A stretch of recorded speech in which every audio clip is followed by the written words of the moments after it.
The conference room smelled like expensive coffee and anxiety.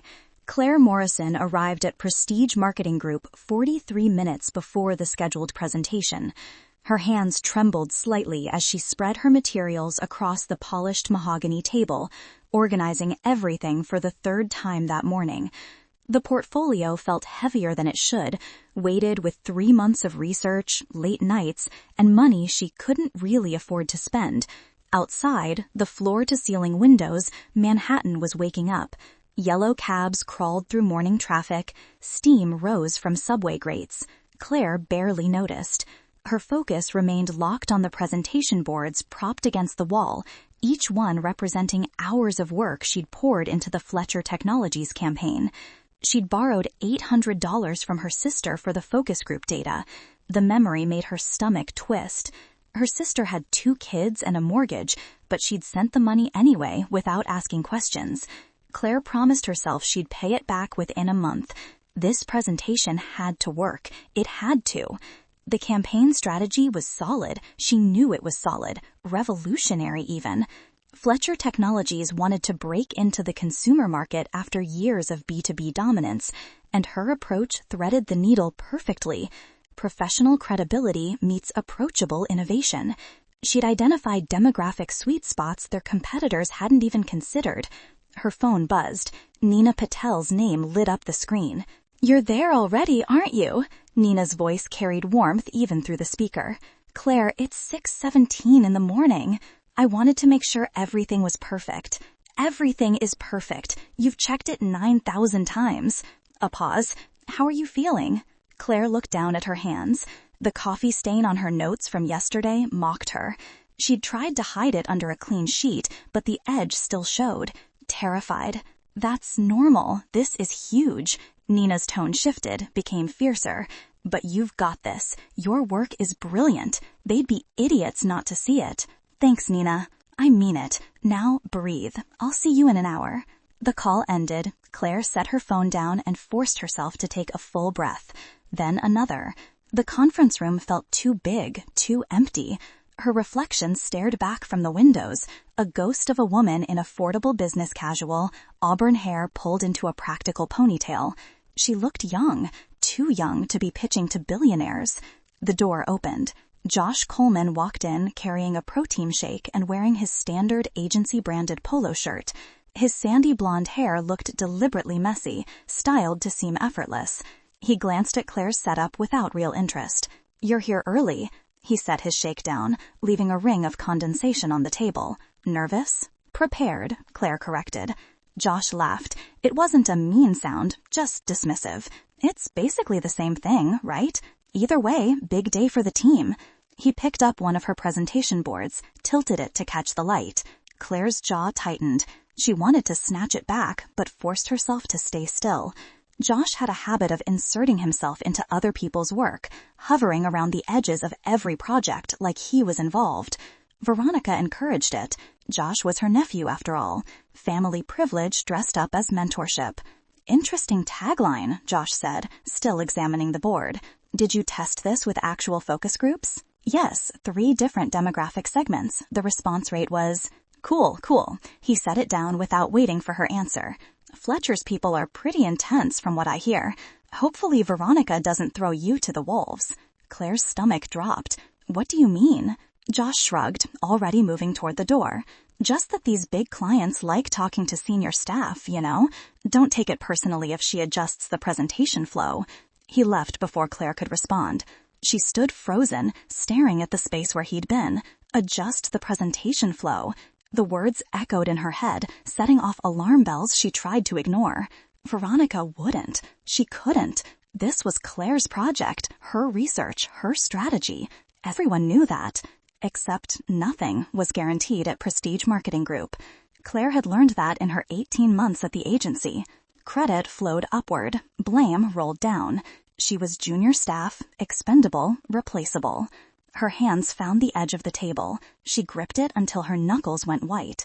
No, she'd worked too hard, sacrificed too much. This campaign was hers, and she'd make sure everyone in that room knew it. She'd earned this moment.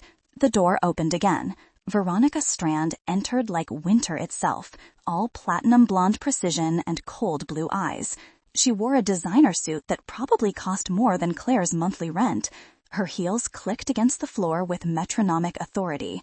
Behind her, 2 junior associates scurried in carrying tablets and document folders. Miss Morrison. Veronica's gaze swept the room, cataloging everything. You've been busy. I wanted everything ready for the presentation. Commendable. Veronica picked up the portfolio Claire had assembled, flipping through pages without real reading them. Owen Fletcher will be here in exactly 58 minutes. His reputation precedes him. Punctual, demanding, intolerant of mediocrity. Claire nodded, not trusting her voice. This account represents $12 million in initial contracts, with potential for D times that in the next fiscal year. Veronica set the portfolio down with deliberate care. The Fletcher Technologies account will define this agency's trajectory. Do you understand what that means? Yes. Good. Veronica's smile didn't reach her eyes. Then you'll understand why I'm making some adjustments to today's presentation structure. We need to put our best foot forward. There it was, the floor dropping out from under her. Adjustments? Claire kept her voice steady. Barely. Josh will be leading the presentation. He has more experience with clients of this caliber, and his rapport with... This is my campaign. The words came out harder than Claire intended. She softened her tone. I've spent 3 months developing this strategy. I know every detail, every data point. I can answer any question Fletcher asks. Veronica's expression frosted over. I'm aware of your contributions, Miss Morrison. Your research has been noted. But presentation is about more than data. It's about confidence, authority, relationship building. Josh has those skills. I can do this. That's not your decision to make. Veronica turned toward the door, dismissing her. You'll remain in the room to provide support if detailed questions arise. Consider it a learning opportunity. She left. The junior associates followed like remoras trailing a shark. Claire stood alone in the conference room again, but everything had changed. The presentation boards that represented months of her life now felt like evidence of her own stupidity. Of course they'd take it from her. Of course Josh would present. Of course she'd been naive to think her work alone would be enough. Through the window, she could see a black motorcade pulling up to the building's entrance. 3 SUVs with tinted windows. Security personnel emerging first, scanning the street with professional paranoia. Owen Fletcher had arrived. Claire picked up her portfolio with shaking hands. She couldn't let them see her cry. Wouldn't give them that satisfaction. She'd sit in that meeting, watch Josh stumble through her work, and smile like nothing was wrong. Then she'd figure out what came next. The door opened one more time. Nina rushed in, her colorful scarf slightly askew, concern written across her face. Claire, I just heard. I know. Claire's voice came out flat, dead. It's fine. It's not fine. This is your work. You should... There's nothing I can do. Claire met her friend's eyes. But I'm going to sit in that room and watch everything. And I'm going to remember exactly what they take from me. Nina grabbed her hand, squeezed once. They stood together in the expensive conference room, 2 women who'd learned that merit and fairness were pretty lies people told themselves, waiting for a billionaire who might change everything or nothing at all. Owen Fletcher walked into the conference room like he owned gravity itself. Everything about him was precise. The tailored charcoal suit that probably cost more than Claire's car. The steel gray eyes that cataloged every detail within seconds. The way he moved with absolute confidence but zero arrogance, like a man who'd built his empire from code and strategy rather than inheritance. He was 34, but carried himself with the authority of someone who'd compressed decades of experience into half the time. Behind him came 2 executives from Fletcher Technologies and a woman Claire recognized as his executive assistant. They arranged themselves efficiently around the table. No wasted movement, no unnecessary chatter. Veronica swept in last, her smile a masterpiece of false warmth. Mr. Fletcher, welcome to Prestige Marketing Group. We're thrilled to present our campaign strategy for your consumer division launch. Owen nodded once. His gaze moved across the room, pausing briefly on Claire before returning to Veronica. Something flickered in his expression. Recognition, maybe, or calculation. "Let's begin," he said. His voice matched everything else about him. Direct, unadorned. "I have another meeting at 11. Claire sat at the far end of the table, her portfolio clutched against her chest like a shield. Nina had squeezed her shoulder before leaving, whispering encouragement that now felt like ashes. Josh sat near Veronica, looking relaxed and confident. He'd barely glanced at the presentation materials. Why would he? He hadn't created them. "I'm pleased to introduce Josh Coleman, one of our rising senior account managers," Veronica began. "He's developed a comprehensive strategy that I believe will exceed your expectations." Claire's hands tightened on the portfolio. The edge of it bit into her palms. Josh stood, walking to the presentation boards with easy confidence. He smiled at Owen, then at the other Fletcher Technologies executives. "Thanks, Veronica. Mr. Fletcher, I've spent the last 3 months analyzing your brand position and identifying opportunities in the consumer space." Those were Claire's words, her exact phrasing from the strategy document she'd written. Josh clicked to the first slide. Claire's slide, her research, her demographic breakdowns showing the gap between Fletcher Technologies' B2B reputation and potential consumer market penetration. "Your brand has exceptional credibility in enterprise solutions," Josh continued, gesturing at the data visualization Claire had spent 2 weeks perfecting. "But that same credibility creates a perception barrier with everyday consumers. They see Fletcher Technologies as corporate, distant, not for them." Claire's portfolio slipped from her hands. It hit the table with a dull thud. Everyone turned to look at her. Heat flooded her face. "Sorry," she whispered. Veronica's glare could have frozen nitrogen. Josh paused, offering Claire a sympathetic smile that made her want to scream, then continued. "The solution is what I'm calling the proximity strategy." He advanced to the next slide. Claire's tagline filled the screen in the font she'd chosen, the color palette she'd tested. "We bridge the gap between corporate excellence and personal relevance. Fletcher Technologies becomes Fletcher, approachable, human, still brilliant, but no longer distant." Owen leaned forward slightly, his fingers steepled beneath his chin. "Interesting. What's your data foundation for this approach?" Josh hesitated. Just for a second, but Claire saw it. So did Owen. "The research shows clear demographic receptiveness to specific numbers," Owen interrupted. His tone hadn't changed, but something sharpened in it. "What were your sample sizes? Which demographics showed the strongest positive response? What was your margin of error?" "The focus groups indicated," Josh glanced at his notes, Claire's notes, but he couldn't find what he needed because he didn't understand the architecture of her research.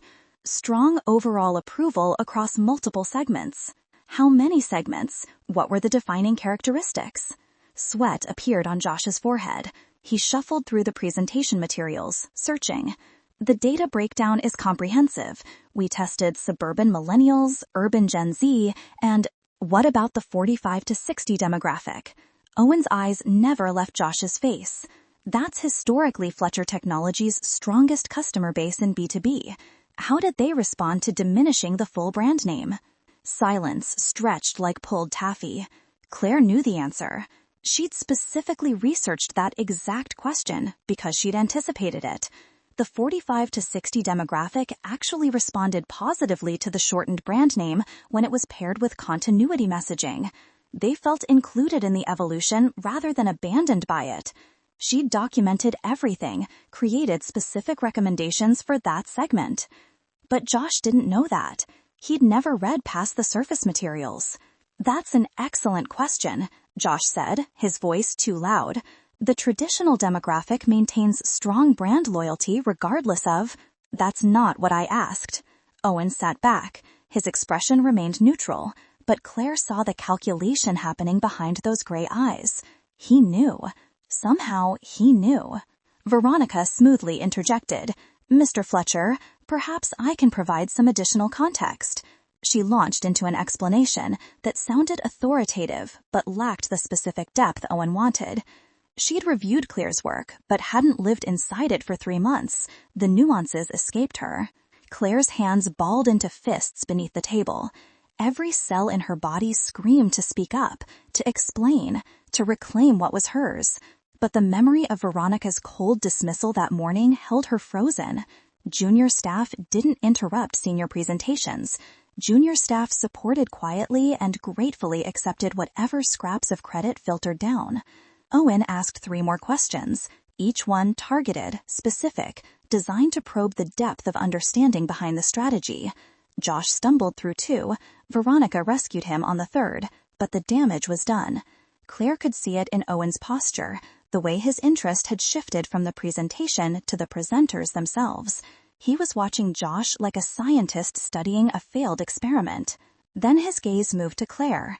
She felt it like physical pressure. Those steel gray eyes locked onto hers, and for a moment the entire room disappeared. Owen tilted his head slightly, a question in his expression. She looked away first, staring at her hands, her heart hammering against her ribs. The campaign concept has merit. I have concerns about execution depth. My team will need to review the complete research documentation before we proceed.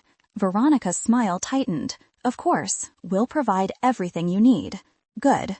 Owen stood. The meeting was over. He'd been there 17 minutes. I'll expect the full materials by end of business today. My team will be in touch. He walked toward the door, his executives following. As he passed Claire's seat, he paused, just for a second. His hand rested briefly on the back of her chair.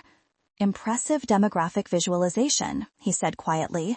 The color-coding system was particularly elegant. Then he was gone. Claire sat frozen. Josh had never mentioned the color-coding system in his presentation. It was a detail buried deep in her research documentation, something only someone who'd read the complete materials would notice. Owen Fletcher had read her work, not Josh's presentation, not Veronica's polished talking points, her actual research. And he knew exactly what had happened in that room. Veronica waited until the door closed behind Owen's team before turning on Josh.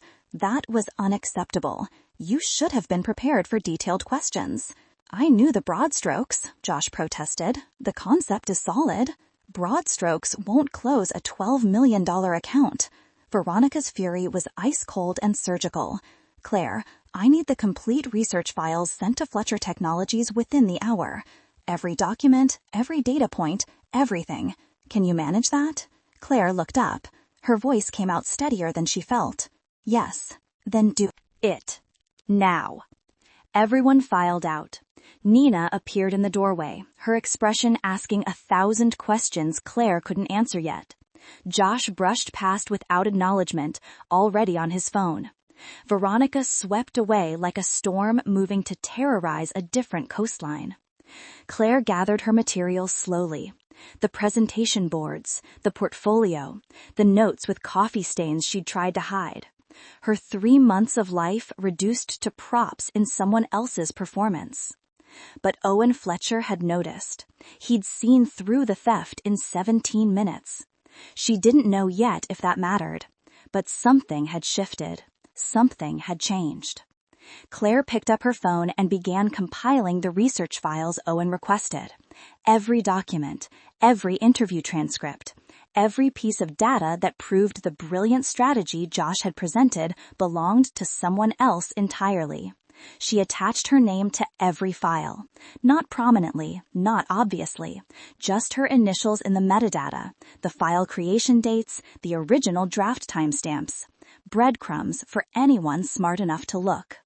The email came 37 minutes after Claire sent the research files. All staff, mandatory meeting, main floor, immediately. Claire's stomach turned to lead. She looked up from her cubicle to find Nina already standing there, her face pale. Around them, coworkers exchanged glances and whispered speculations. Emergency meetings at Prestige Marketing Group never meant good news. "Do you know what this is about?" Nina asked quietly. Claire shook her head, but dread crawled up her spine like ice water. They gathered on the main floor where 43 employees congregated in an uneasy semicircle.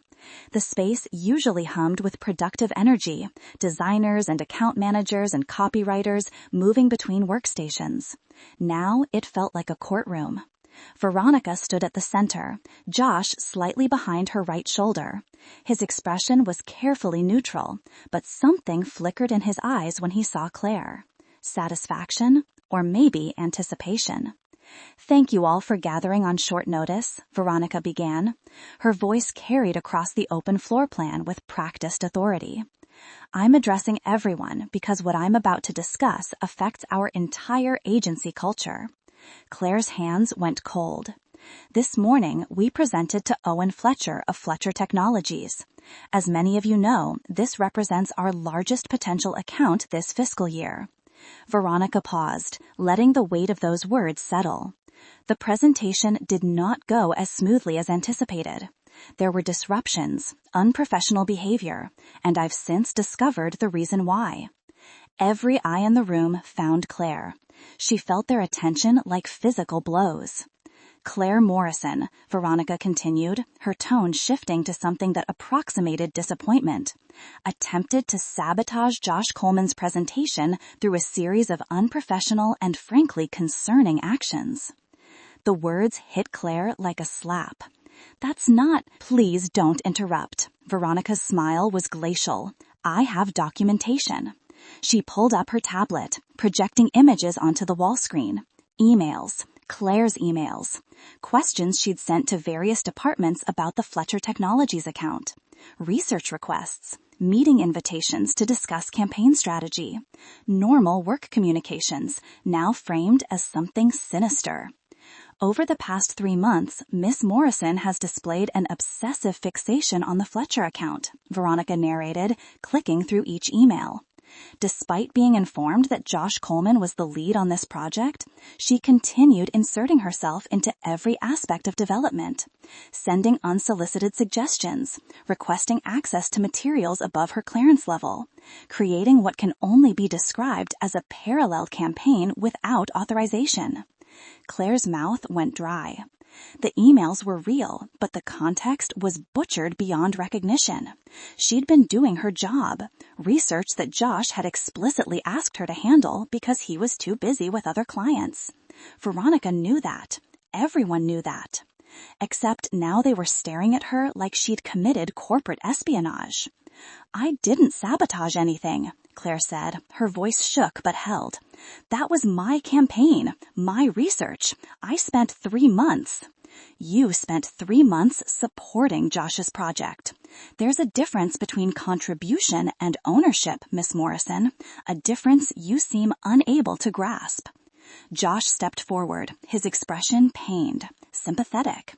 It made Claire want to scream. "Claire offered to help with research," he said, addressing the crowd rather than her. "I appreciated the assistance. I thought we were working as a team. But during the presentation, she kept trying to interrupt, to take credit for work I'd done. I didn't want to embarrass her in front of the client, but—" He trailed off, shaking his head like he was too decent to continue. The lie was so complete, so perfectly constructed, that for a moment Claire couldn't breathe. "I never." She turned to face the assembled staff, searching for allies. Most avoided her gaze. A few looked uncomfortable but said nothing. "This is insane. Josh presented my entire strategy, my tagline, my research. Everything in that room was mine." "Yours?" Veronica's eyebrows rose. "You're a junior account manager, Miss Morrison. You don't have the experience or authority to develop campaigns of that magnitude independently. Your role is supportive. And instead of accepting that, you've chosen to undermine a colleague." "Out of jealousy." "I'm not jealous. I'm telling the truth. The truth is documented in our project management system." Veronica pulled up another screen.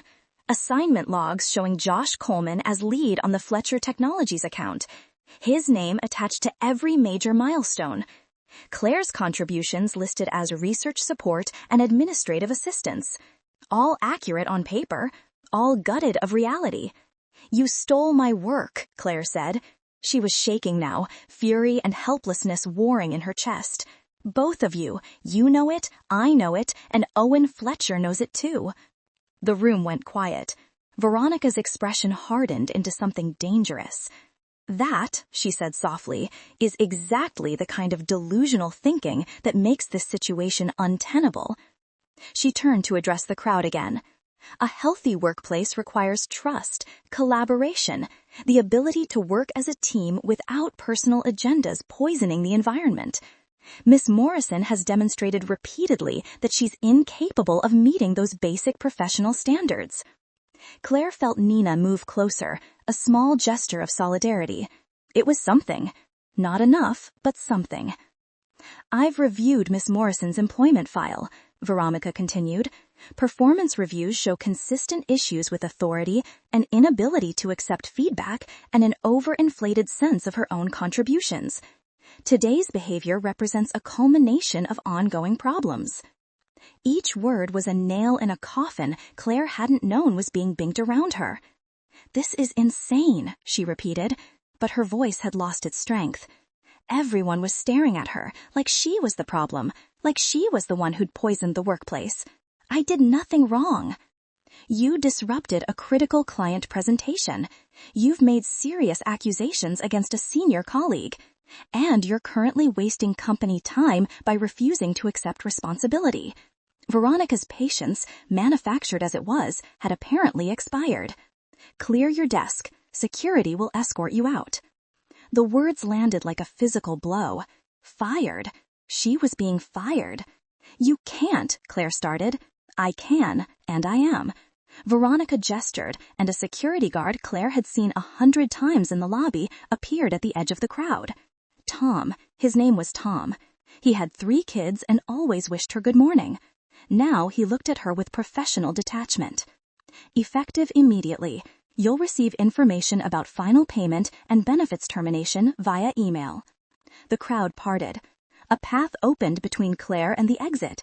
43 people creating a corridor of judgment and relief that it wasn't them. A few faces showed sympathy. Most showed nothing. Josh looked down at his phone, already moving on. This is illegal, Nina said suddenly. Her voice rang out clear and angry. You can't fire someone for reporting theft. I'm firing someone for unprofessional conduct and disruptive behavior. Veronica's gaze shifted to Nina like a predator noticing new prey. Unless you'd like to join her, Miss Patel, I suggest you return to your workstation. Nina's hand found Claire's, squeezed hard. Claire squeezed back, then let go. It's okay, she whispered. Don't. She walked to her cubicle on legs that felt disconnected from her body. The security guard followed at a respectful distance. Around her, co-workers pretended to work, their attention focused on screens while their awareness tracked her every movement. The walk felt endless, each step heavier than the last. Her cubicle looked exactly as she'd left it that morning. Coffee mug her sister had given her last Christmas, small succulent plant that somehow survived her irregular watering schedule, photo frames showing her and Nina at last year's holiday party, both laughing at something long forgotten. She pulled a cardboard box from under her desk, started packing. The coffee mug went in first, then the photo frame. The plant tipped over, spilling soil across her keyboard. She cleaned it with shaking hands, dirt under her fingernails, eyes burning but refusing to cry. Not here, not in front of them. 3 years at this agency, 18 months specifically at Prestige after the merger. She'd survived 2 rounds of layoffs, worked weekends without complaint, stayed late to fix other people's mistakes. And it ended like this, escorted out like a criminal for the crime of doing her job too well. Josh walked past without looking at her. Veronica had already disappeared back into her corner office. The crowd dispersed, the show over, everyone returning to their safe employment and careful silence. Nina appeared at the cubicle entrance, her eyes red. Claire, don't get yourself fired too. Claire's voice came out flat. I need you to have a job. This is wrong. Yeah. Claire taped the box shut. The elevator ride down was silent. Tom, the security guard, stood beside her, radiating discomfort. In the lobby, he cleared his throat. For what it's worth, I'm sorry. You always seemed like good people. Thanks, Tom. Then she was outside. The Manhattan afternoon hit her with noise and heat and the surreal normalcy of a world that hadn't just ended. People rushed past on their way to meetings and lunches that were still intact. Yellow cabs honked. A hot dog vendor called out prices. Everything exactly as it had been 4 hours ago when she'd walked into that building employed and hopeful. Claire stood on the sidewalk holding her cardboard box, unemployed, with rent due in 2 weeks and $800 owed to her sister. Her phone buzzed. Unknown number. Claire stared at her phone screen. Unknown number. Her thumb hovered over the decline button, then moved to accept almost against her will. Hello? Miss Morrison? A woman's voice, professional and crisp. This is Jessica Chen, executive assistant to Owen Fletcher. Mr. Fletcher would like to meet with you this afternoon at 4 o'clock if you're available. Claire's brain stuttered. She looked down at the cardboard box in her arms, at the prestige marketing group behind her, at the absolute wreckage of her professional life. I'm sorry, what? A meeting with Mr. Fletcher. Today at 4? Are you available? Yes, I'm available. Excellent. I'm texting you the address now. It's a cafe in Midtown. Mr. Fletcher prefers informal settings for preliminary discussions. He asked me to mention that this concerns your campaign strategy. The call ended before Claire could ask any of the 1,000 questions ricocheting through her mind. Her phone buzzed again, address appearing in a text message. Café Laurier, an address she vaguely recognized as being in the expensive part of Midtown where she never went because a coffee cost $12. Claire stood frozen on the sidewalk, commuters flowing around her like water around a stone. This had to be a mistake, or a trap, or some kind of cruel joke the universe was playing on a woman who'd already been ground into the pavement today. Except Owen Fletcher didn't seem like the kind of man who made mistakes or played jokes. She pulled up Nina's number. Are you okay? Nina answered on the first ring. I'm so sorry, I wanted to say more, but Veronica was watching everyone like a hawk and Owen Fletcher wants to meet with me? Silence. Then, what? His assistant just called. 4 o'clock today. A cafe. Claire shifted the box to her other hip. Nina, what is this? Why would he want to meet with me? Because he knows they screwed you. Nina's voice filled with sudden fierce hope. Claire, he asked all those questions Josh couldn't answer. He saw through the whole thing. So what? He feels bad for me? The thought made Claire's stomach turn. I don't need a pity coffee from a billionaire. Maybe it's not pity. Maybe it's business. Claire wanted to believe that, desperately wanted to believe something good could emerge from this nightmare, but hope felt dangerous right now, like touching a hot stove after you'd already been burned. I don't know, she said finally. Go. Nina's tone left no room for argument. What's the worst that happens? You have an awkward conversation and leave? You've already had the worst day possible. This can't make it worse. It could make it worse. Then at least you'll know. Claire, go. Please. They talked for 3 more minutes before hanging up. Claire stood on the sidewalk holding her box, her entire body still vibrating with adrenaline and shock. She checked the time. 2:47. She had an hour and 13 minutes to get across town, pull herself together, and somehow walk into a meeting with a billionaire while pretending her life hadn't just imploded. She caught a cab, went to her apartment, set the box down inside the door of her cramped studio where it looked simultaneously pathetic and accusatory, changed into her other professional outfit, the navy dress she saved for important occasions, fixed her makeup, stared at herself in the mirror, and tried to see someone who belonged in the same room as Owen Fletcher. She saw a 28-year-old woman with red-rimmed eyes and fury she didn't know how to process. It would have to be enough. The cab dropped her outside Café Laurier at 3:56. The place was exactly as expensive as she'd imagined, all exposed brick and Edison bulbs and a menu prominently featuring $15 avocado toast. A handful of customers occupied scattered tables, most wearing the kind of casual clothing that cost more than her rent. Claire walked in feeling like an imposter. The hostess smiled at her with professional warmth. Can I help you? I'm meeting Owen Fletcher. The woman's expression shifted, recognition and respect flickering across her features. Of course, right this way. She led Claire to a corner table, partially shielded by a decorative screen. More private than the main seating area, but not completely isolated. Owen sat facing the entrance, a laptop open in front of him, attention focused on the screen. He'd removed his suit jacket. His tie was gone, white shirt sleeves rolled to his elbows. He looked younger like this, more human, though no less focused. He glanced up as Claire approached, closed the laptop immediately, stood. "Miss Morrison, thank you for coming on short notice. Mr. Fletcher." She shook his offered hand. His grip was firm, brief, professional. He gestured to the chair across from him. They sat. The hostess disappeared. Silence stretched between them, not quite awkward, but heavy with unspoken context. Owen spoke first. "Coffee? Food? This place makes an exceptional cappuccino, though I'll warn you their croissants are dangerously addictive. Coffee would be good." Claire's voice came out steadier than she felt. "Black, please." He signaled to a server who materialized and took their order with quiet efficiency.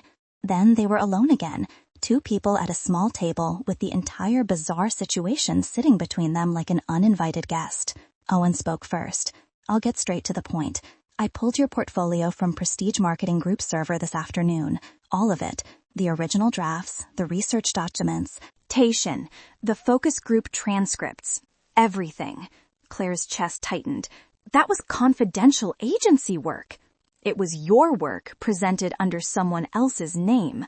His tone held no apology. "And before you worry about legal implications, my company has a standard due diligence clause in our contracts. We're entitled to review all materials related to campaigns we're considering.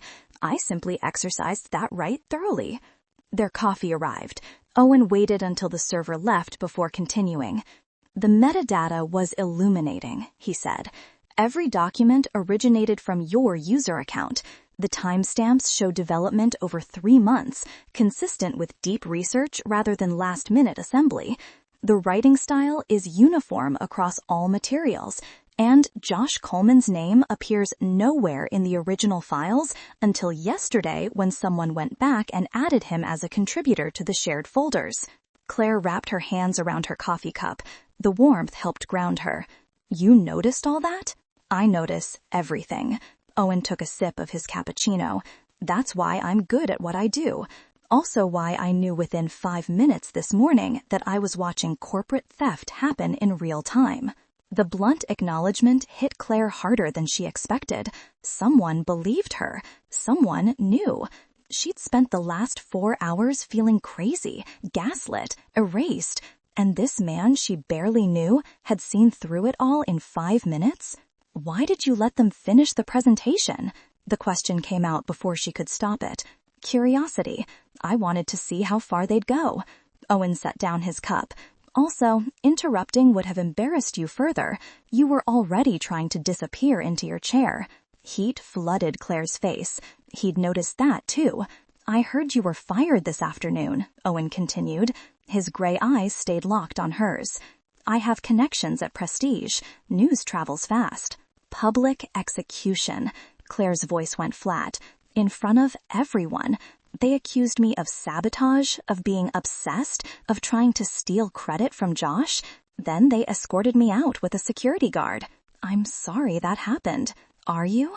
Claire didn't know where the edge in her voice came from, but suddenly it was there, sharp and uncontrolled. "Because from where I'm sitting, this feels like pity. Successful billionaire feels bad for the girl who got screwed, buys her expensive coffee, makes her feel better before going back to his empire.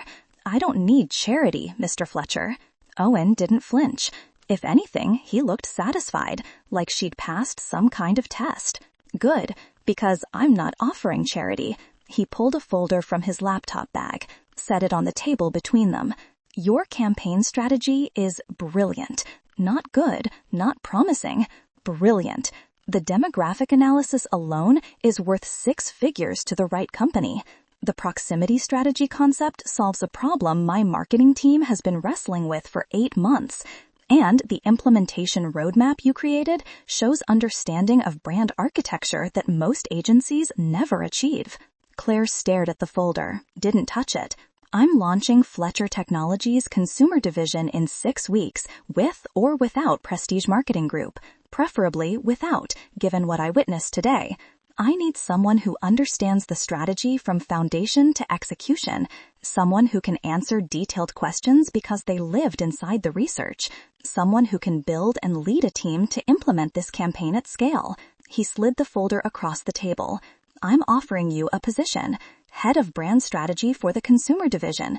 Salary is detailed in the contract, so are benefits, creative control parameters, and team building budget. You'll report directly to me initially, then to the VP of marketing once we hire one, which you'll help me do. Claire opened the folder with shaking hands. The number on the first page made her vision blur. It was 3 times her previous salary, more money than she'd ever imagined making before she turned 30. This is real? Her voice came out small. Very real, and very much a business decision, not an act of kindness. Owen leaned back in his chair. Your campaign will generate approximately $40 million in first-year revenue for my company if executed properly. I'm offering you 0.3% of that division's gross revenue as performance bonus, in addition to base salary. You'll earn every penny. Claire's hands trembled. The contract pages blurred. She forced herself to focus, to read actual words instead of just seeing numbers that felt fictional. Why me? She asked finally. You could hire any agency in New York, any established strategist with 10 times my experience. Because experience without insight is just expensive repetition, Owen said. You saw something others missed. You built something genuinely innovative. And when they tried to take it from you, you documented everything carefully enough that I could reconstruct the entire theft in 20 minutes of file review. That shows intelligence, foresight, and the kind of strategic thinking I need. He finished his cappuccino, set the cup down with deliberate care. I also believe in building with people who've been underestimated, he continued. I started my company at 24 with $12,000 in savings and a laptop. Every investor told me I was too young, too inexperienced, too unproven. They were wrong. I have a feeling the people who underestimated you were wrong too.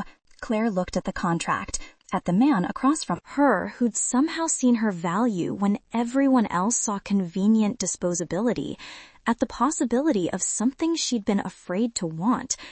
I need time to read this, she said, to have a lawyer review it. Absolutely. Take 3 days. Have it reviewed by whoever you want. Owen stood, extending his hand again. But I'm launching this campaign in 6 weeks, Miss Morrison, with or without prestige. I'd strongly prefer with you. She stood, shook his hand, held the folder against her chest like armor. I'll call you in 3 days, she said. Owen smiled, just slightly, but genuine. I'll be waiting.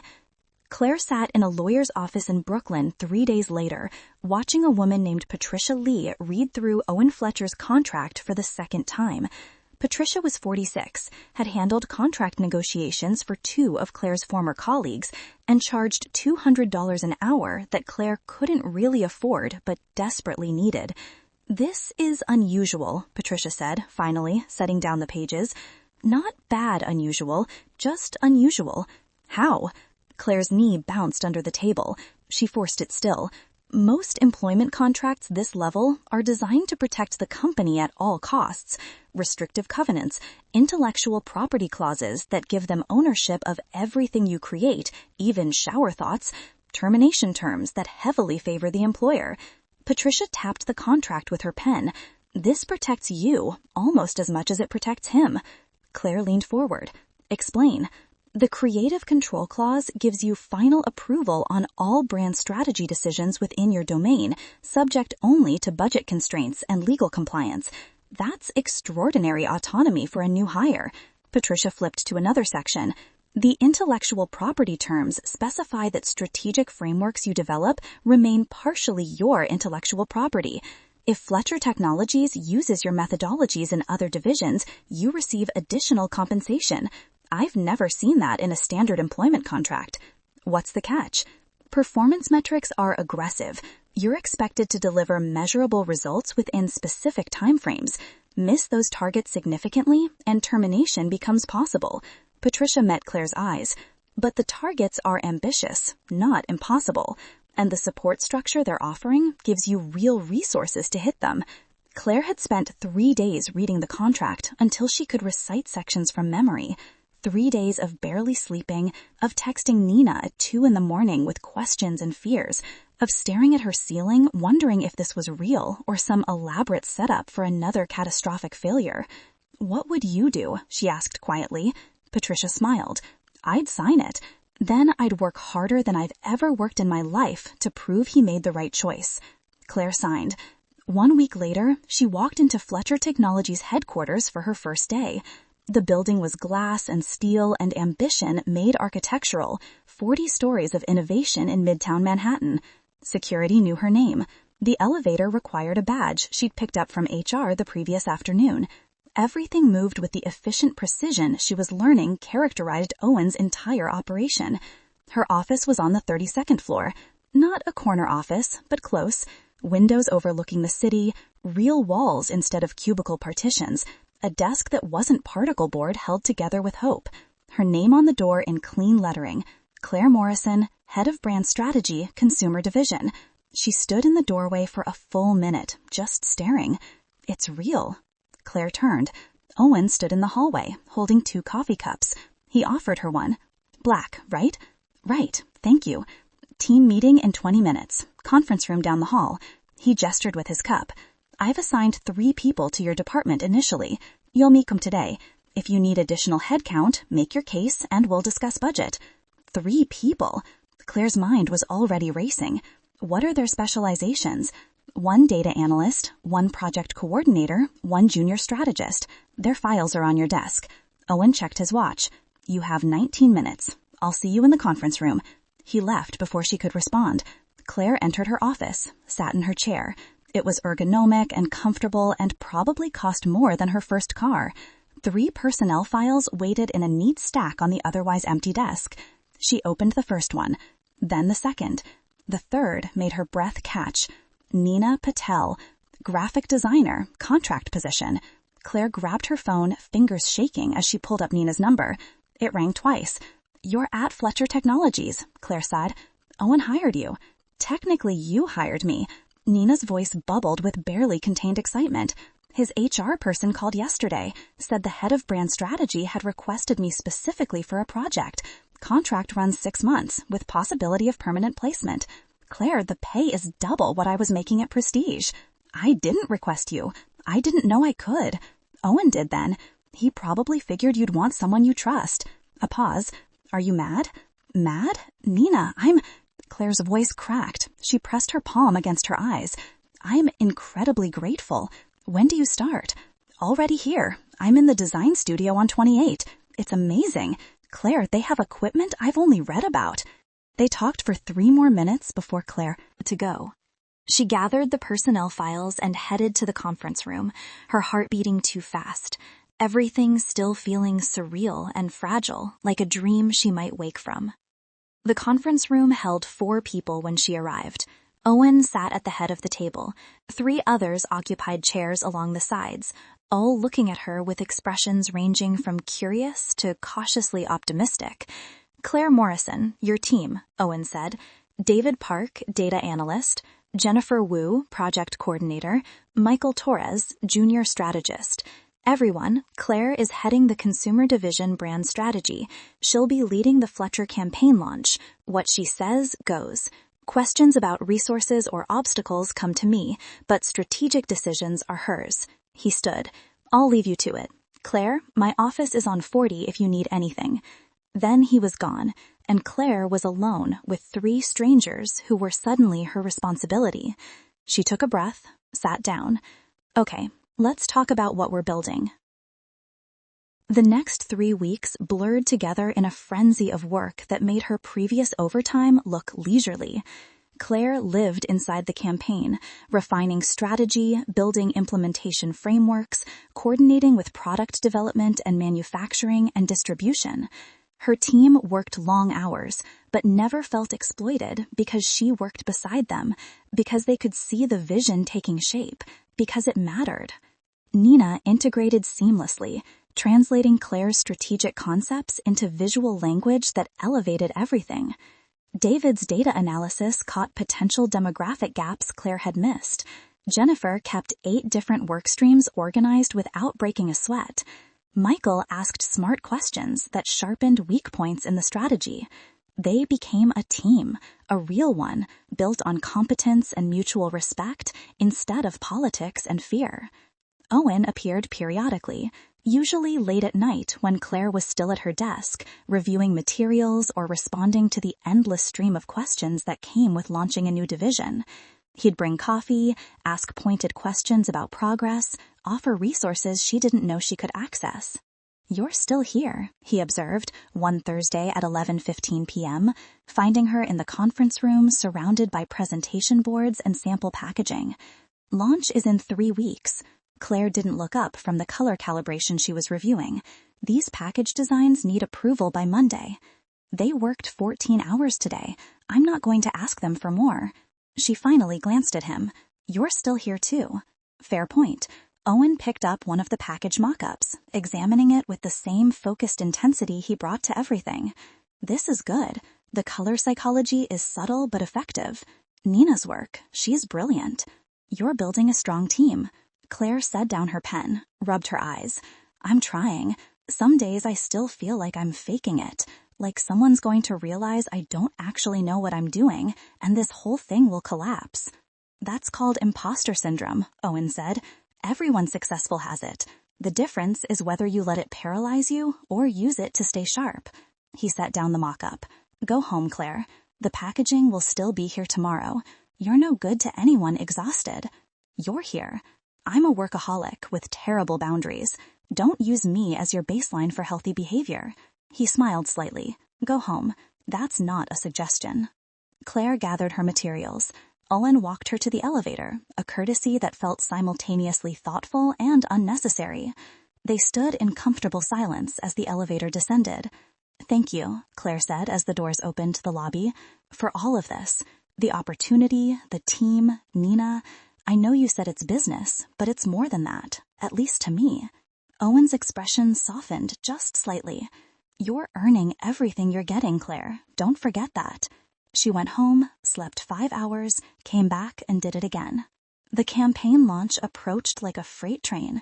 Media buys were placed, distribution channels confirmed, product manufacturing ramped to full scale. The proximity strategy Claire had developed in her cramped apartment, funded with borrowed money and desperate hope, was about to become real. 2 days before launch, Claire stood in the conference room staring at the final presentation deck. Everything was ready. Everything was perfect. And she was terrified. Nina found her there. "You okay?" "What if it fails?" Claire's voice came out small. "What if I'm wrong about everything, and this crashes, and Owen loses millions because he trusted me? Then we learn and adjust." Nina stepped beside her. "But Claire, you're not wrong. I've watched you build this for months. It's brilliant. Trust yourself."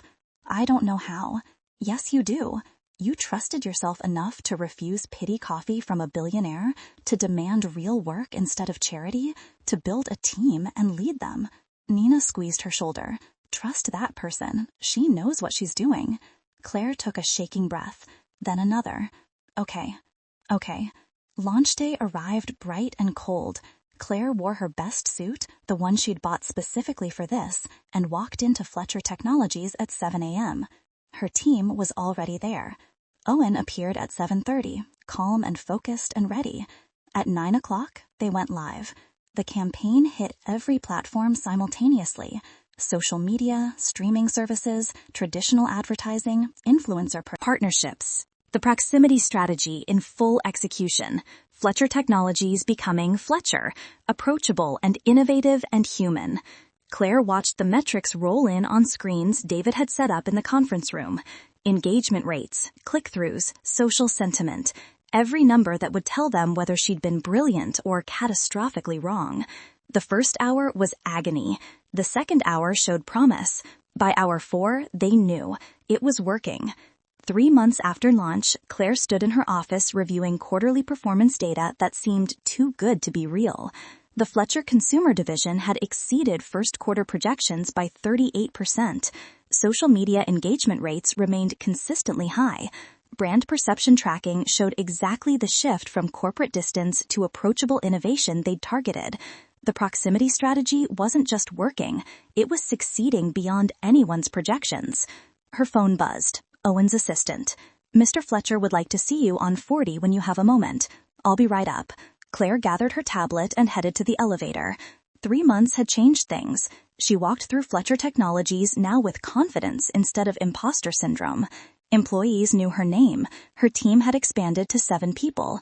She'd hired the VP of marketing Owen had asked her to find, a brilliant woman named Rebecca Hull, who treated Claire like a valued colleague instead of a subordinate to be managed. Owen's office occupied the northwest corner of the 40th floor. Floor-to-ceiling windows offered views that made Manhattan look like a toy city. His assistant waved her through without announcement. "Claire?" Owen looked up from his desk, gesturing to the chairs by the window. "Have you seen the Wall Street Journal piece?" "Not yet. What piece?" He pulled it up on his tablet, handed it to her. The headline read, "Fletcher Technologies Consumer Gamble Pays Off Big." The article detailed their launch success, the innovative marketing strategy, the surprisingly effective brand repositioning. Claire's name appeared in the 3rd paragraph, identified as the head of brand strategy who developed the campaign. "They called you a rising star in brand strategy," Owen said. "Several other publications want interviews. I've had my PR team decline on your behalf, but that's your call." Claire set down the tablet. "I'd rather focus on work than publicity." "Good answer." Owen leaned back in his chair. "The board meeting yesterday was interesting.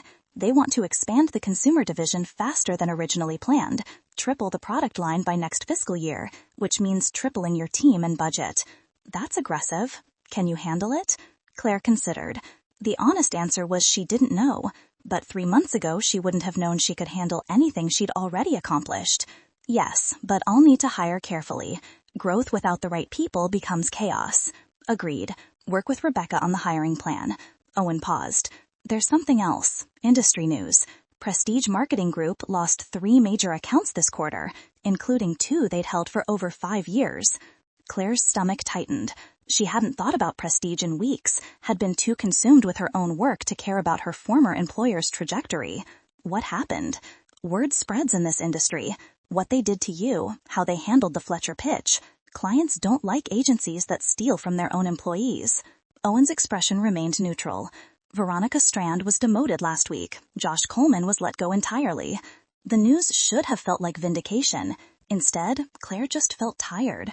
"I didn't do anything to make that happen." "You didn't have to. Natural consequences have a way of finding people." Owen stood, walking to the windows. "You've never asked me to take action against them, never requested that I use my influence to damage their business. I noticed that. Revenge takes energy I'd rather put into building something good. That's why this works." Owen turned back to face her. "You could have been bitter, vindictive, spent these 3 months plotting their downfall. Instead, you focused on excellence, on proving yourself through results rather than tearing others down." Claire stood as well, uncomfortable with extended praise. "I just did my job. You did more than that. You built a team culture that people actually want to be part of. Nina told Rebecca that this is the first job where she's excited to come to work. David said the same thing. That doesn't happen by accident." "I remember what it felt like to work in a toxic environment," Claire said quietly. "I won't create that for other people." Her phone buzzed. Nina's name appeared. "Sorry, do you mind?" Owen gestured for her to take it. Claire stepped toward the window. "Claire, you need to see this."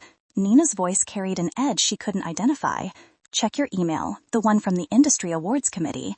Claire pulled up her email on her phone, scanned until she found it. Her breath caught. "What is it?" Owen asked. "I've been nominated for the Rising Innovator Award from the American Marketing Association." Claire stared at the screen. That's one of the biggest industry recognitions for people under 30. "Congratulations. When's the ceremony?" "Next month. It's in New York, at the..." She stopped reading, her stomach dropping. "The award ceremony is being held at the Grand Ballroom. Prestige Marketing Group is one of the event sponsors." The implication hung in the air between them. "You don't have to go," Owen said. "If I don't go, it looks like I'm hiding, like I'm afraid to face them." Claire set her phone down.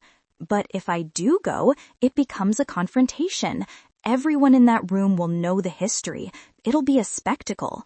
Then make it your spectacle." Owen's tone shifted, became sharper. "You've earned that nomination through legitimate excellence. Don't let their presence take that from you." Claire nodded slowly. "You're right. I usually am. It's annoying. For what it's worth, I'll be there. Fletcher Technologies bought a table. You won't be alone." The award ceremony occupied Claire's thoughts for the next 3 weeks, a low-level anxiety humming beneath everything else. She tried to focus on work, on the expansion plans, on hiring 2 new team members. But the approaching confrontation with Veronica and Josh, with the entire agency that had humiliated her, felt inevitable and terrifying. Nina helped her shop for a dress, something professional but striking, black with clean lines that made Claire look competent and successful instead of trying too hard. They practiced what she'd say if she won, what she'd say if she lost, what she'd say if Veronica approached her. "Just remember," Nina said, as they stood in Claire's apartment the night before the ceremony, "you're not the same person who got fired in front of everyone. You're the head of brand strategy for a successful division. You've earned everything you have. They can't take that from you." "I know," Claire stared at herself in the mirror. "I just wish I felt as confident as I'm supposed to look. Fake it until it's real. That's what you taught me." The grand ballroom glittered with chandeliers and ambition. 300 marketing professionals filled tables around a central stage. Claire arrived with Owen and Rebecca, their group claiming a table near the front. She'd barely sat down when she spotted them. Veronica Strand stood near the bar, still perfectly put together in an ice blue gown, talking to someone Claire didn't recognize. Josh hovered nearby, looking uncomfortable in a rented tuxedo. He'd gained weight, Claire noticed. Or maybe he'd just lost the easy confidence that came from stealing other people's work. Their eyes met across the room. Josh looked away first. "They're here," Claire said quietly to Nina, who'd arrived moments earlier. "Of course they are. This is their industry too." Nina squeezed her hand under the table. "Ignore them. Tonight is about you." The ceremony began with speeches and preliminary awards. Claire barely heard any of it, her attention fractured between the stage and the awareness of Veronica's presence, like a cold spot in her peripheral vision. She forced herself to breathe normally, to smile at appropriate moments, to pretend this was just another professional event. Then they announced the Rising Innovator category. This award recognizes exceptional achievement by marketing professionals under 30 who have demonstrated innovation, strategic thinking, and measurable impact, the presenter read from the podium. This year's nominees represent the future of our industry. They showed clips of each nominee's work. Claire watched her campaign play on the massive screens flanking the stage. The proximity strategy in full execution, the visual language Nina had created, the demographic reach David had mapped, everything she'd built displayed for 300 people who knew exactly how close she'd come to never getting this chance. And the award goes to... The presenter opened the envelope with theatrical slowness. Claire Morrison for the Fletcher Technologies consumer brand launch. The room erupted in applause. Claire sat frozen for 3 seconds before Nina practically pushed her out of her chair. She walked to the stage on legs that felt disconnected from her body, accepted the Crystal Award from the presenter, and stood behind the microphone, facing an audience that included her team, her boss, and the people who'd tried to destroy her career. She hadn't prepared a speech, hadn't let herself believe she'd win. "Thank you," she began. Her voice echoed through the ballroom, steadier than she felt. 3 months ago, I was fired from my previous position for refusing to stay silent while my work was stolen. I left that building with a cardboard box and no idea what came next. The room went quiet. People shifted in their seats. She saw Veronica's face go rigid. "I'm not sharing that for sympathy," Claire continued. "I'm sharing it because too many talented people in this industry face similar situations. They're expected to absorb mistreatment silently, to accept that credit flows upward while blame flows down, to be grateful for scraps of recognition for work they fully created." She looked directly at her table, at Owen, who nodded once, at Nina, who was crying, at Rebecca, who looked fiercely proud. "This award doesn't belong just to me. It belongs to every person who believed in the work more than the politics. To my team, who trusted a leader with no track record. To Owen Fletcher, who saw value where others saw disposability.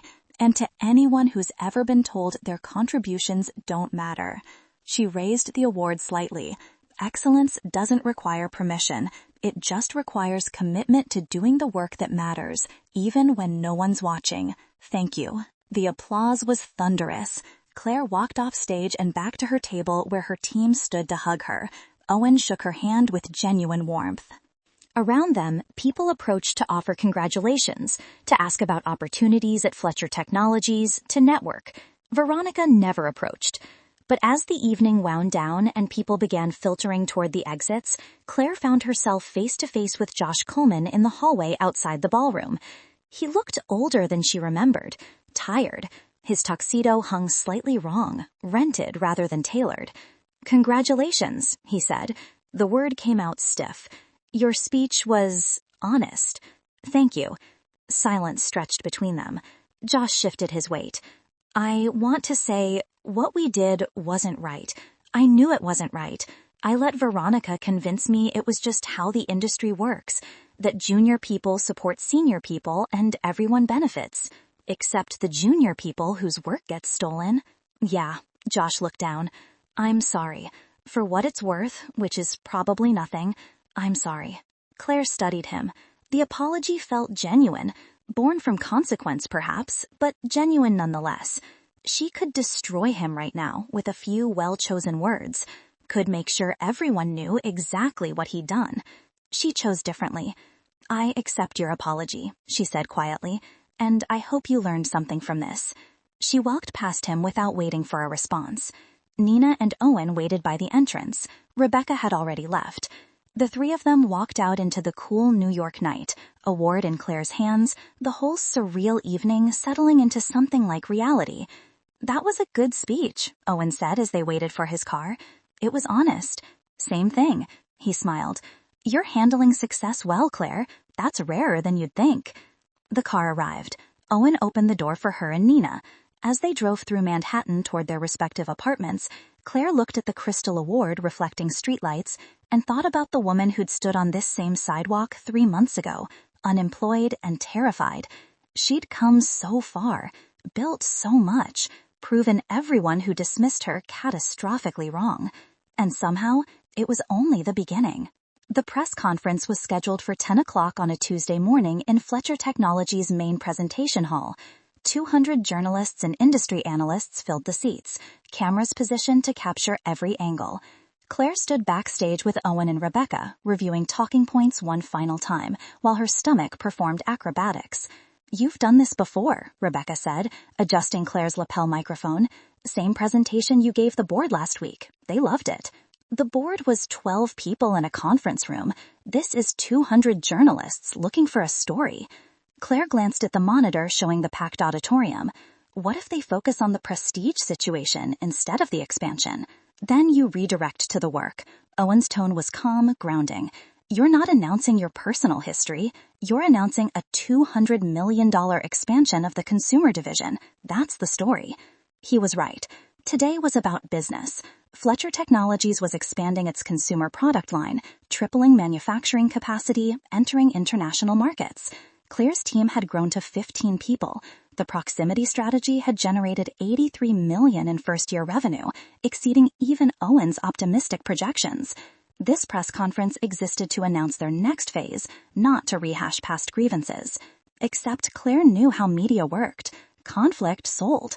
Her firing from Prestige, the award ceremony speech, the narrative of vindication and success rising from public humiliation, that was the story journalists wanted. The expansion was just context. 5 minutes, a production assistant called. Owen touched Claire's shoulder briefly. "You've earned this moment. Remember that." Then he walked onto the stage to introduce the presentation. Applause filled the auditorium.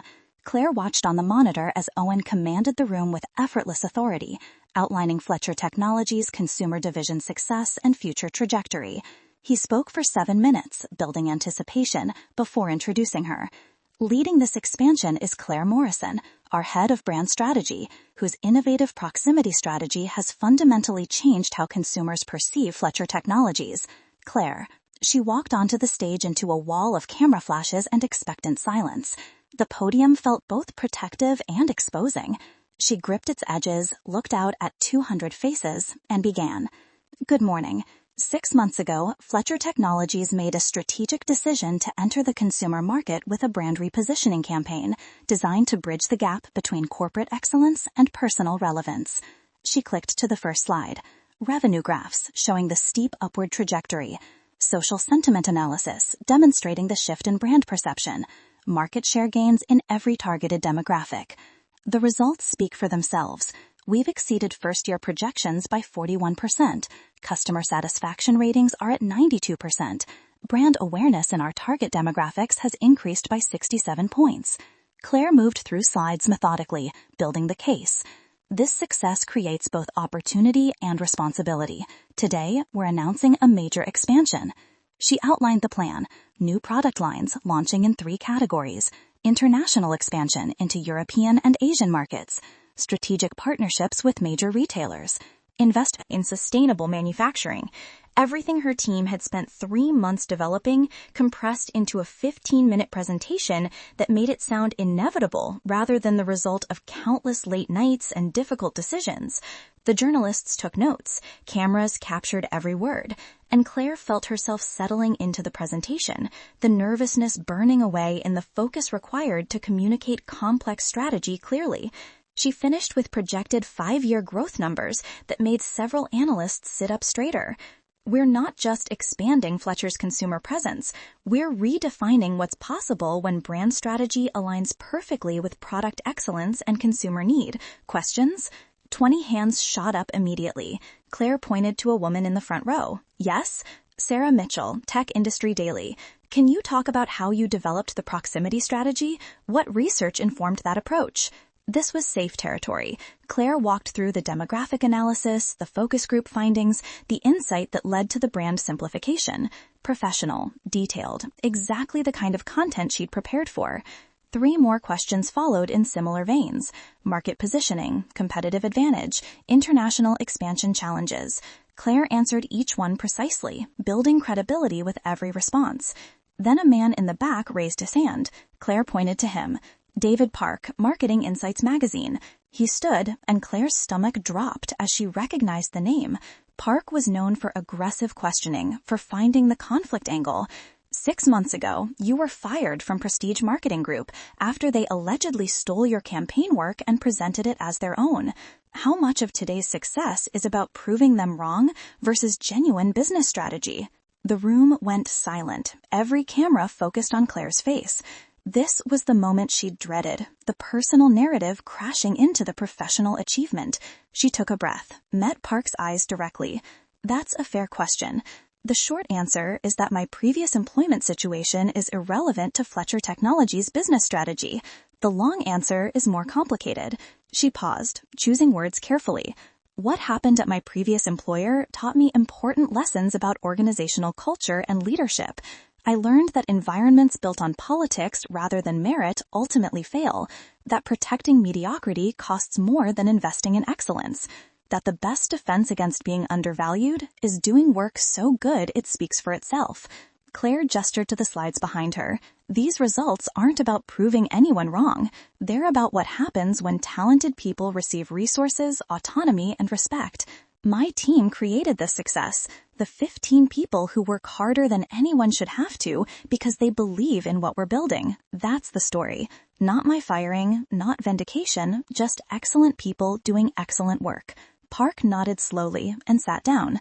The tension in the room eased slightly. Another hand, Claire pointed. Following up on that, a young woman said, Prestige Marketing Group has reportedly lost several major clients and undergone significant restructuring since your departure. Do you feel vindicated? Claire considered lying, offering a diplomatic non-answer. Instead, she chose honesty. I feel sad. I spent 3 years at that agency working with talented people trapped in a dysfunctional system. Some of them are still there, still doing good work that won't be properly credited. Others have left and are rebuilding their careers. What happened to me was wrong, but I'm not the only person who suffered from that culture. She leaned forward slightly. If there's any vindication, it's in knowing that excellence eventually wins. Not because the universe is fair, it isn't, but because organizations that prioritize politics over performance eventually collapse under their own dysfunction. I didn't have to destroy Prestige. They did that themselves. The questions continued for another 20 minutes. Some returned to business strategy, others probed the personal narrative. Claire navigated both with increasing confidence, refusing to be reduced to either a victim or a revenge story. She was a strategist, discussing strategy. Everything else was context. Finally, Rebecca stepped forward to end the session. Thank you all for coming. Additional materials are available digitally, and my team is happy to schedule individual follow-ups. Claire walked off stage to immediate applause from the Fletcher Technologies employees who'd been watching from the wings. Nina hugged her, David gave her an enthusiastic thumbs up. Owen waited until the others had congratulated her before approaching. Well done, he said simply. You controlled that narrative perfectly. I just told the truth. Same thing. He checked his watch. I have a board call in 10 minutes, but let's debrief this afternoon. 4 o'clock? Claire nodded. Owen left, and she found herself suddenly alone in the backstage area, adrenaline still coursing through her veins. She pulled out her phone and saw 17 text messages, mostly congratulations from industry contacts. One stood out, from her sister. Watched the live stream at work. So proud of you. You've paid back way more than $800 in inspiration. Claire smiled, typing a response, when she heard footsteps behind her. She turned. Veronica Strand stood 10 feet away, perfectly composed in a gray designer suit. For a mom, neither woman spoke. The silence held years of resentment and hurt and unresolved conflict. That was a good presentation, Veronica said finally. Her voice was professional, empty of warmth, but absent the usual condescension. Your team has done impressive work. Thank you. Claire kept her tone neutral. I came to deliver something. Veronica stepped forward, extending a manila envelope. You left materials at Prestige when you departed. Personal research notes. I thought you might want them. Claire took the envelope slowly, opened it. Inside were her original handwritten notes from the Fletcher campaign development, documents she'd assumed were thrown away or destroyed. Months of her thoughts preserved in her own handwriting. Why now? Claire asked. Veronica's perfect composure cracked slightly. Because you were right, about the culture, about what we'd become. The agency is restructuring, new leadership. They've asked me to transition to an advisory role, which is corporate language for being phased out. She met Claire's eyes. I don't expect forgiveness. I don't deserve it. But I wanted you to have what's yours. Claire looked at the envelope, then back at Veronica. She could say something cutting, could twist the knife, could make this moment about payback. I appreciate you returning these, she said instead, and I hope the new leadership builds something better. Veronica nodded once.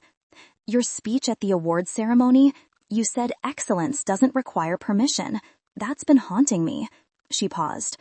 For what it's worth, I underestimated you catastrophically. That was my failure, not yours. She turned and walked away before Claire could respond, disappeared down the corridor in expensive heels that clicked against the floor like a countdown to obsolescence. Nina appeared moments later. Was that Veronica Strand? Yeah. What did she want?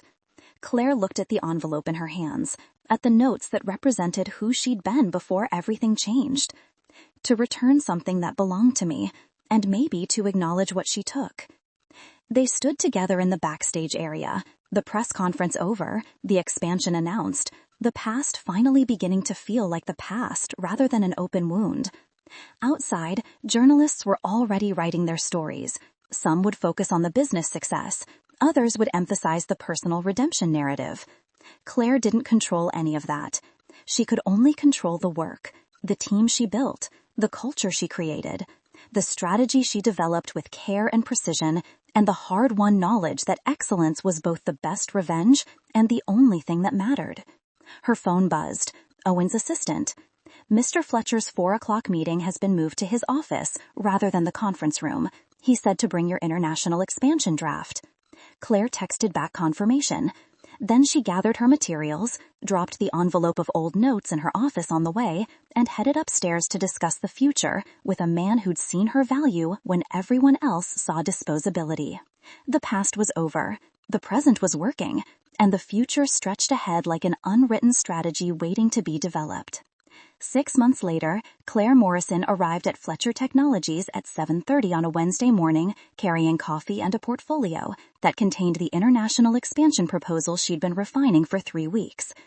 The building had become familiar territory now, the security guards greeting her by name, the elevator ride to 32 automatic muscle memory. Her office looked different than it had 9 months ago. Awards sat on the shelf beside the window, photos covered one wall, her team at the product launch, Nina laughing at something David said, the entire consumer division at their holiday party. Her desk held organized chaos, the controlled mess of someone building something that mattered. She paid off her student loans 2 months ago, sent her sister $3,000 with a note that said, "Thank you for believing in $800 investments." Moved into a better apartment with actual separation between her bedroom and kitchen. Small victories that felt enormous. The expansion proposal represented the next phase. Fletcher Technologies had dominated the domestic consumer market. Now, they were ready to go international, starting with targeted launches in the UK, Germany, and Japan. Claire's team had grown to 23 people. They'd hired a cultural consultant to ensure the proximity strategy translated appropriately across different markets. The research was solid, the strategy was sound, but something felt incomplete. Claire opened her laptop and stared at the final presentation deck, clicked through slides she'd reviewed 100 times. The data was there, the projections were aggressive but achievable. So why did it feel like something was missing? A knock on her doorframe. Owen stood there, holding his own coffee, dressed in the casual version of his usual precision. Dark jeans, button-down shirt, no tie. "You're here early." Couldn't sleep, kept thinking about the proposal. Cold feet? He entered, settling into the chair across from his desk with the easy familiarity of 9 months working closely together. "I don't exactly. More like..." Claire searched for the right words. "We've built something remarkable with the consumer division. The culture, the team dynamics, the way we work. I want to make sure we don't lose that as we scale internationally." Owen nodded slowly. "That's a valid concern. Rapid growth kills more companies than failure does. They scale operations but lose the core identity that made them successful." "Exactly." Claire turned her laptop to show him a new slide she'd added at 4 that morning. "So I'm proposing we don't just expand the product line internationally, we expand the team-building model, hire locally in each market, give them real autonomy, create the same culture of trust and competence we've built here." That's more expensive and slower than centralizing operations. Short term, yes.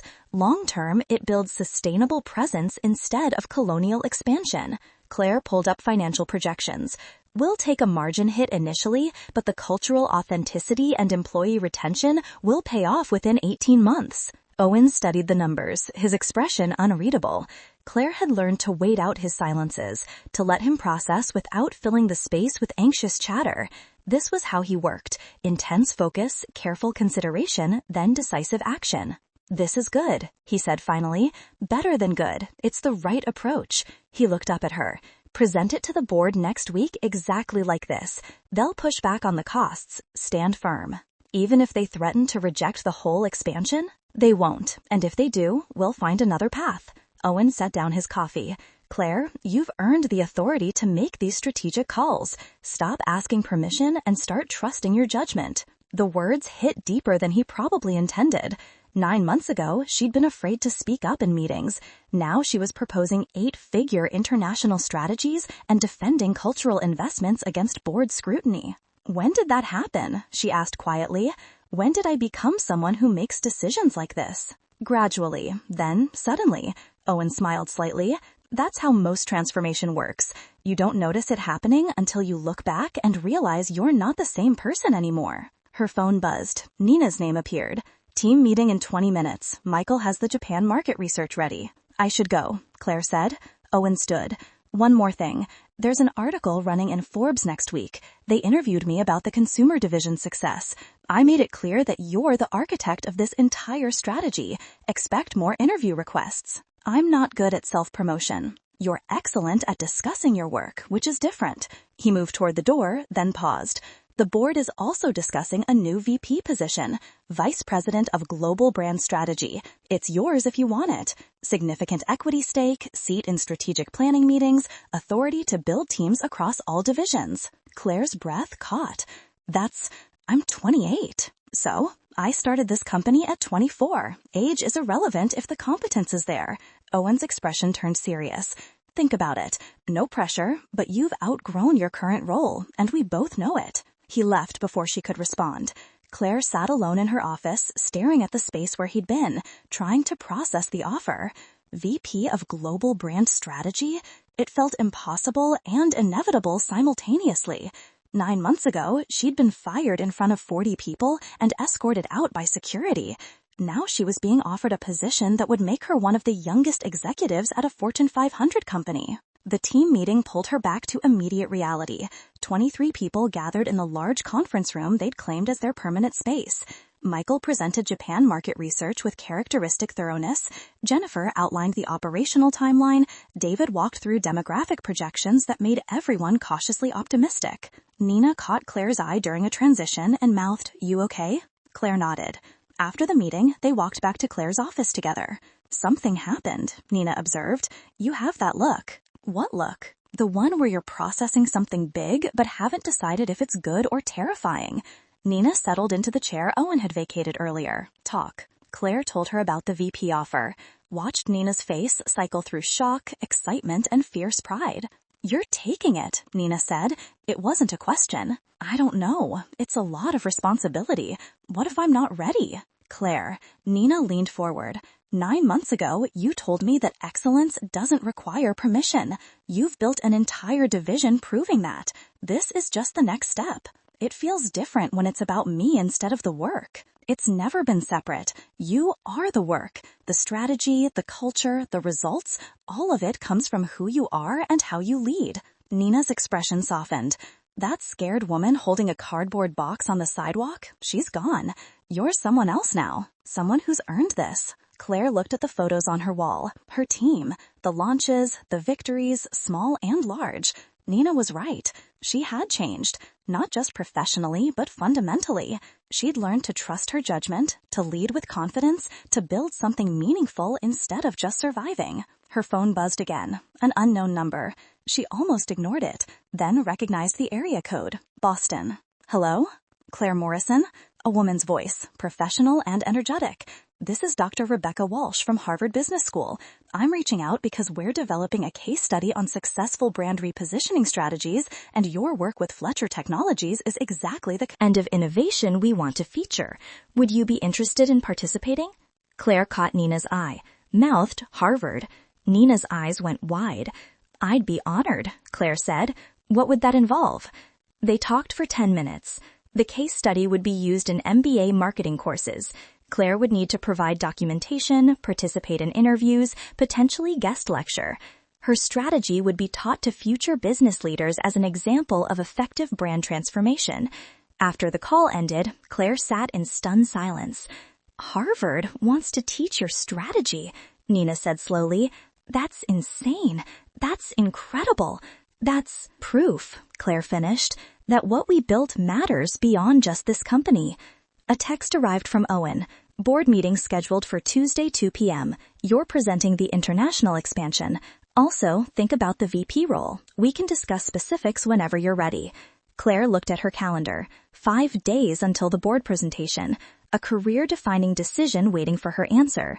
A case study that would immortalize her work in academic curriculum. 9 months ago, none of this had seemed possible. She'd been fighting just to survive, to prove she wasn't crazy for believing her work had value. Now the question wasn't whether she had value, it was how far she was willing to reach. She opened a new document on her laptop, started outlining her vision for global brand strategy across all Fletcher Technologies divisions. Not because Owen had offered her the position, because the ideas were already there, had been building for months, waiting for permission she no longer needed to give herself. Hours passed. Her team left for lunch and returned. Nina brought her a sandwich she barely tasted.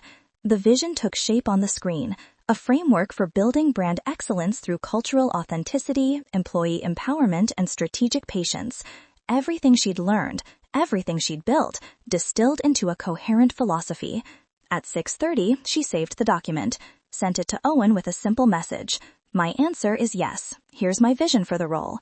His response came back 2 minutes later. Perfect, let's build this. Claire closed her laptop, looked around her office at the evidence of 9 months that had changed everything. The awards that proved she'd been right to refuse pity. The photos that showed what happened when talented people received respect. The view from windows she'd earned through competence, not politics. Her phone rang. Her sister. "Hey," Claire answered. "I was just thinking about calling you. I saw the Forbes article preview online. Claire, they're calling you a visionary strategist. My little sister, the visionary." Her voice carried pride that made Claire's throat tighten. Mom would have been so proud. Their mother had died when Claire was 19, before any of this, when Claire was still a college student, terrified she wasn't smart enough to succeed. She'd never gotten to see what her daughter became. "I wish she could have seen this," Claire said quietly. "She knew. She always knew you were capable of amazing things. She just didn't get to watch it happen." A pause. "But I do. And it's the best show I've ever seen." They talked for 20 more minutes before hanging up. Claire gathered her things slowly, savoring the quiet of the empty office. In 9 months, she'd gone from unemployed and humiliated to VP of Global Brand Strategy, from cardboard boxes to corner offices, from stolen work to Harvard case studies. But the most important transformation was invisible. She'd learned to see her own value independent of external validation, to build instead of seeking revenge, to lead with the kind of integrity she'd wanted to see in others. As she locked her office and headed toward the elevator, she passed Nina's design studio. The light was still on. Through the window, she could see Nina working on concepts for the Japan launch, headphones on, completely absorbed. Claire knocked. Nina looked up, pulled off her headphones. "Going home?" Nina asked. "Yeah, you should too. It's late." "Just finishing this concept," Nina gestured at her screen. "I want it perfect for Tuesday." Claire smiled. "It already is. Go home, Nina." They rode the elevator down together, walked out into the New York evening where the city hummed with possibility and ambition. At the street corner where they usually separated, Nina hugged her. "I'm really glad you answered your phone that day," Nina said, "when Owen called." "Me too." Nina headed toward the subway. Claire started walking toward her apartment, 6 blocks through the city she'd grown up in and rebuilt herself in. Her phone buzzed one more time. Owen's name. "Congratulations on the VP role. You've earned it 100 times over. See you Tuesday." Claire smiled and kept walking, past the cafe where she'd first met with Owen and learned that her value wasn't dependent on others' recognition, past the building where she'd been fired and thought her career had ended, past all the places that represented who she'd been before she learned to trust herself. The future stretched ahead like an unwritten strategy. International expansion, global brand leadership, teams to build and cultures to shape, challenges that would test everything she'd learned. But for tonight, she was just Claire Morrison, walking home after a good day's work, carrying a portfolio that held her vision for tomorrow, knowing she'd earned every step of the journey that brought her here. And that was enough. More than enough. It was everything.